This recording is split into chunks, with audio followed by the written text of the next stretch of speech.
Here's a list of equipment that you will need in order to make this dish. I have affiliate links listed down below in the description. If you use these affiliate links, I do receive a small portion of the proceeds. However, I would encourage you to support small local businesses in your community. Here's a list of ingredients used to make the soup. I would consider the first 3 ingredients single-use ingredients. The rest of the items on the list you can use more than once. This list includes noodles as well as many options for toppings. There's a lot of other options for toppings such as chicken and tripe, but those weren't included in this video. The rest of the list includes these 3 sauces. So let's analyze these numbers a little bit further. So total cost if you're starting brand new is $324.23. That comes to just over $20 per serving. But if you already have all of the equipment and just had to buy the single-use ingredients, suddenly things don't look so bad. So when you're comparing an $8 bowl of pho to $3 at home, you might realize that there's some significant savings to be had here. Of course, there's some other things to consider here, including the electricity or gas you use to cook these items, as well as your time. Let's talk about some of the advantages of eating pho at a restaurant versus eating at home, and this could apply to more than just pho. Probably the biggest advantage of eating at a restaurant is time. You don't have to shop for groceries, you don't have to wait in line. Well, maybe you do. You don't have to clean up after yourself. There's a lot of less time invested in just eating out. The advantage of cooking at home is that you make an investment into equipment.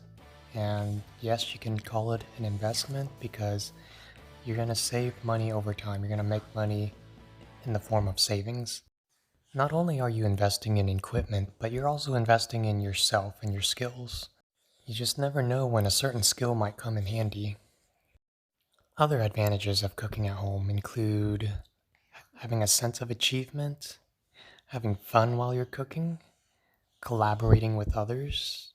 Instead of going out with the guys and girls, you can just invite them over and have them help you. One of my favorites on this list is having control of the taste and the quality of the final product. You get to choose the ingredients, you get to choose how to prepare them, you get to choose how fresh they are. That's not necessarily true at the restaurant. So in case you don't feel like clicking on the affiliate links or don't have time to, here's a quick glimpse at them. Feel free to pause the video whenever you need to.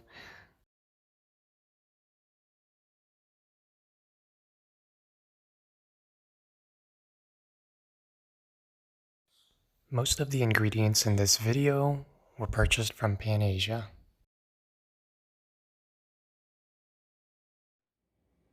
As a general rule of thumb, fresher is always better, but to be honest, I don't know that I've noticed a difference using frozen bones for this dish. 5 pounds of bones costed me about $9. Onions and ginger are pretty cheap, but they pack a lot of flavor for the soup. Dry spices are also pretty cheap, especially considering that you can use them many times. The protein is where you're going to spend the most money. I got about just over a pound of tendons for about $8.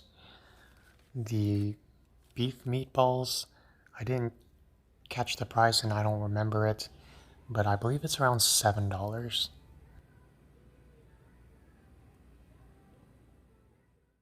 I went with a bottom round roast from a different store, bought about 2 pounds, set me back about $10.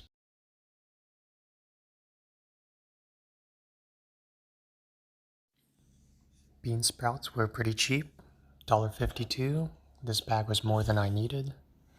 Cilantro was 49 cents. That's a pretty good deal. Culantro costed about $1.61. I bought peppermint by mistake. I was actually trying to get Thai basil.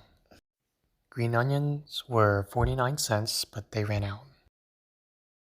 Fresh noodles are $1.30 a package. Fish sauce is $1.19. Hoisin sauce was on sale for $2.99. Sriracha sauce was $2.49.